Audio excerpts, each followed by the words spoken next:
Kaixo, bideo honekin ikasleari azalduko diot adimen artifizialaren oinarrizko ezagutzetako pilula bat. Eta zehazki ideien sorrerarako adimen artifizialarekin lanean aritzen denean kontutan hartu beharrekoak. Dokumentu bat sortu dut eta ikasleak goitik behera irakurriko du dokumentua eta bertan dagoena ulertu behar du. Baina, bideo honekin azaltzen dizut ikasle hori, hor baldin bazaude, zer agertzen den dokumentuan. Adimen artifizialaren erabileraren oinarrizko ezagutzen testuingurua bera da tresna guztiekin. Sormena indartzen da eta lantzen da, baina beti pentsamendu kritikoa erabili behar da eta ebaluatu egin behar da emaitza. Gainera, adimen artifizialarekin eraginkor komunikatu behar gara. Eta eraginkor komunikatzeko promptak egoki eman behar dizkiogu. Eta promptak egoki emateko, dokumentuetan, gomendio batzuk ematen dira, bai? Dako batzuk, promptak argiak izatea, espezifikoak, laburrak, testu inguru edukitzea, gako hitzak, eta bar, eta gako bakoitza azaltzen da dokumentuan.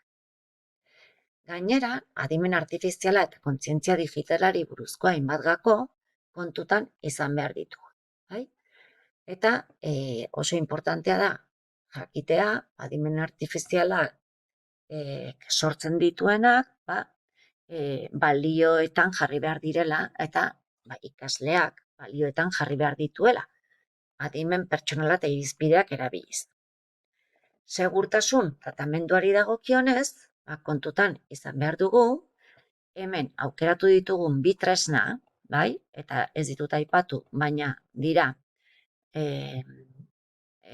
txata, bai, baina txatean bi modalitate, txat GPT-a eta txat PDF-a, eta baita ere latxa chatbot irekia, hiru guztira. Aukeratu ditugun hiru tresnak,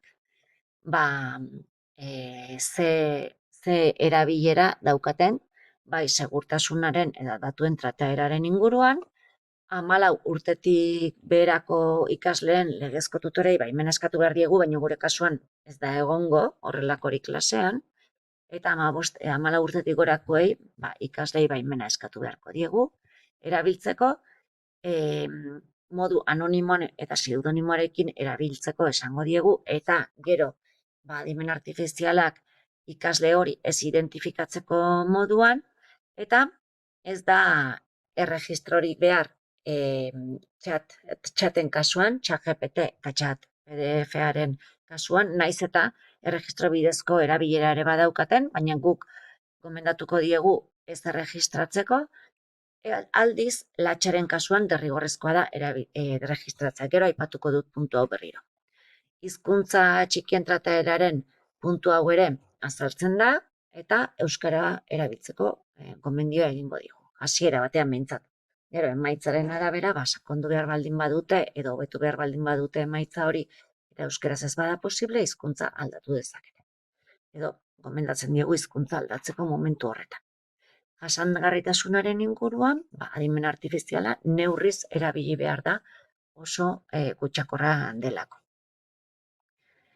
Orduan, ideien sorrerarako proposatzen ditugun tresnak aipatu dizkizuet, eta tresna horiek zertan erabiliko dituzte.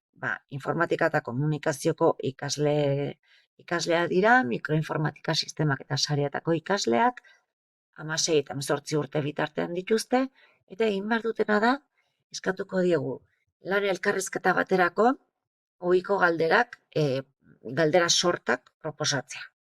Gutxienez, 13 ideia sorta proposatu behar dituzte. Eta,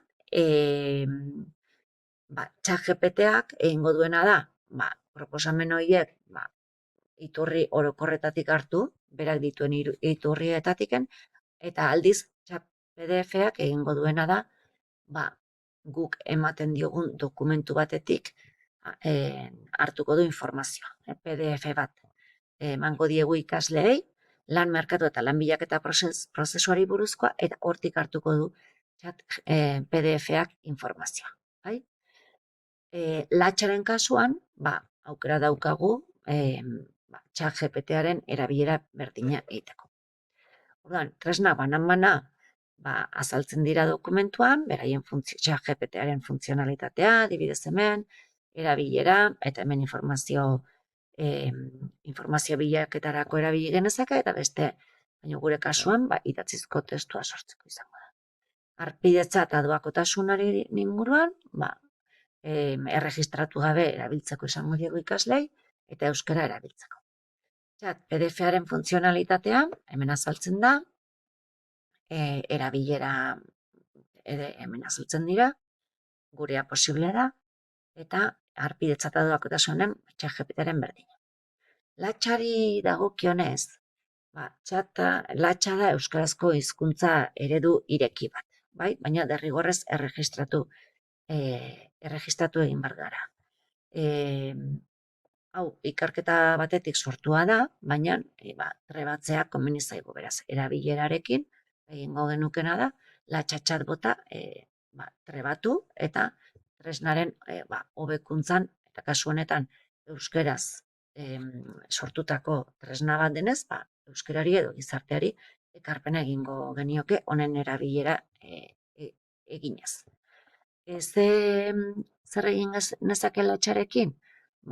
Funtzio ezberdina ditu, eta horietako bat ideiak sortzea da. Bai? Eta guk hauxe da eskatuko dioguna latxari, ideiak sortzeko. Harpidetza eskatzen du, baina doakoa da, egia da, harpidetza hori egiten denean itxaron egin behar dela erantzuna, bai, erregistroaren alta eman zaigula edo onartu zaigula itxaron egin behar dugu, ez da automatikoa. Eta hemen azaltzen da, Euskal Herriko Unibertsitateko zentroak sortu duela eta proiektuaren xehetasuna. Baina, esan genezake, gune fidagarri eta seguro badala, eta erabiltzea gomendatuko diegu ikaslei. Kontutan hartu behar da, bere mugak ere badituela, eta hemen agertzen dira, latxaren mugak zeintzu diren. Ideiak baloratzeko eta azalpena emateko gomendioak jartzen dizkiegu, bai? Behin ideia horiek sortuta dituztenean ikasleek, eta adierazten dieguna da, adimen artifizialak proposatutako ideiak baloratzerako orduan, kontutan hartu behar dituztela, ze informazio iturrietatik sortu diren, eta informazio iturrien fidagarritasuna eta egiazkotasuna. Eta gomendio batzuk ere ematen dizkiago. Ondoren hemen agertzen diren, dokumentuan agertzen diren, bi gomendioak. Orduan, ikasleak egin behar duena da, dokumentu hau xe irakurri eta ongi ulertu. Eta hauxe da sortu dudan pirula. Eskerrik asko.